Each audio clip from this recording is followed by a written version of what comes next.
Have you ever tried barbecue lollipops?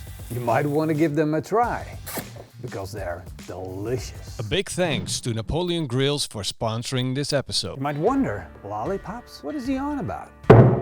I'm talking about that. Those are chicken drumsticks. They're not lollipops yet, but I'll show you how to turn them into lollipops. First, take a sharp knife and then take that drumstick, put the knife against the drumstick and then just rotate it. That's all you got to do. Make sure the knife hits the bone, turn the drumstick around and then just take the top off.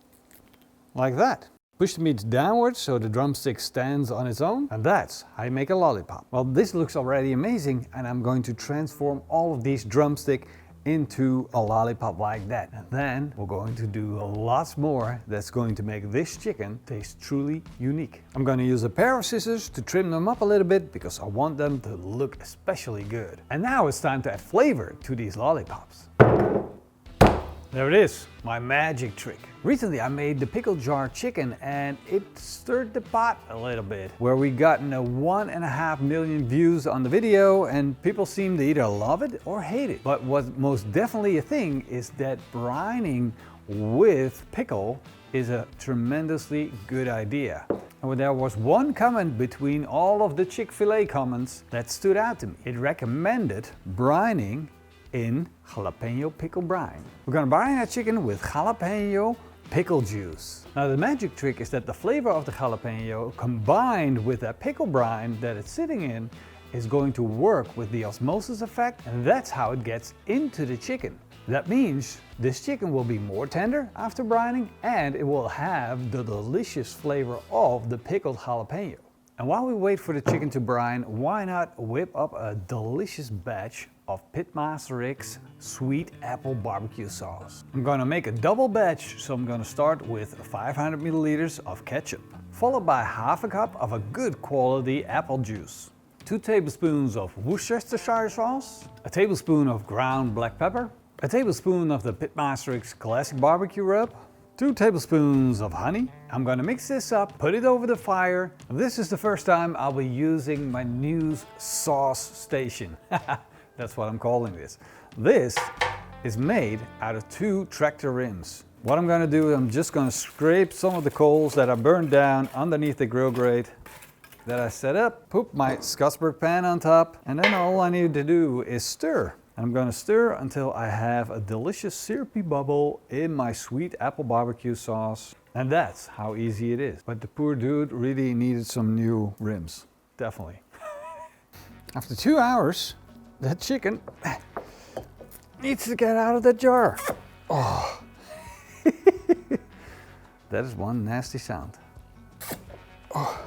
Time to season the chicken with a little bit of barbecue rub, and I like to use the PitmasterX classic barbecue rub on my chicken. And if you're looking for the recipe of the PitmasterX classic barbecue rub, we've written it down for you on our website. So if you want to, you can make it at home. Time to wrap some bacon on that chicken.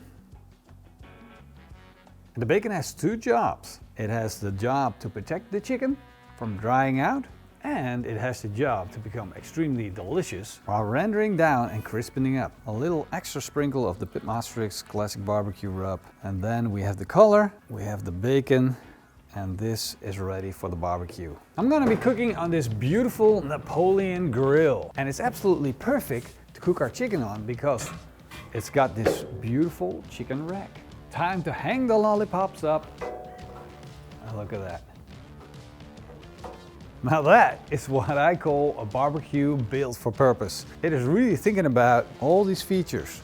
For instance, you can put jalapeno poppers. You can put your chicken lollipops over there. You can have, I don't know, baby burgers warming over there.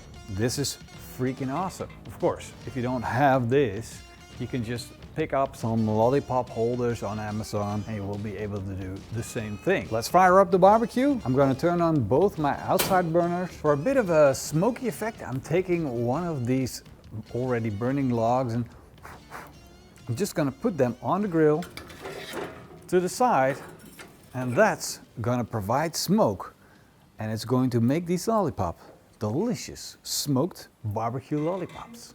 I measured the temperature on the chicken and they have a core temperature of 72 degrees Celsius. And look at the crisp on the outside of these lollipops.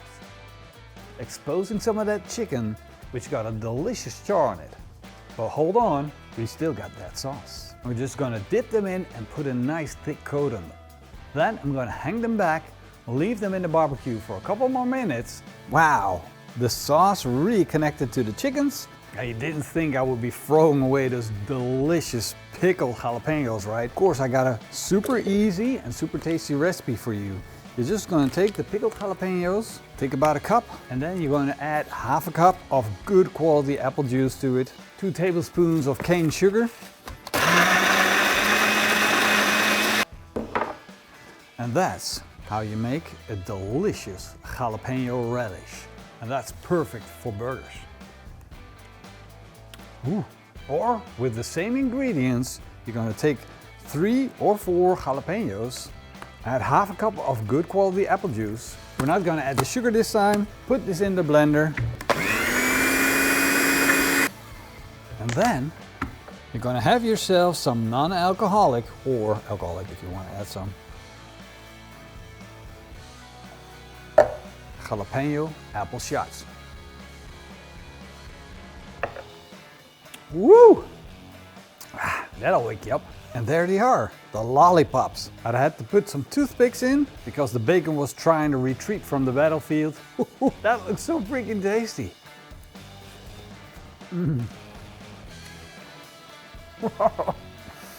Wow.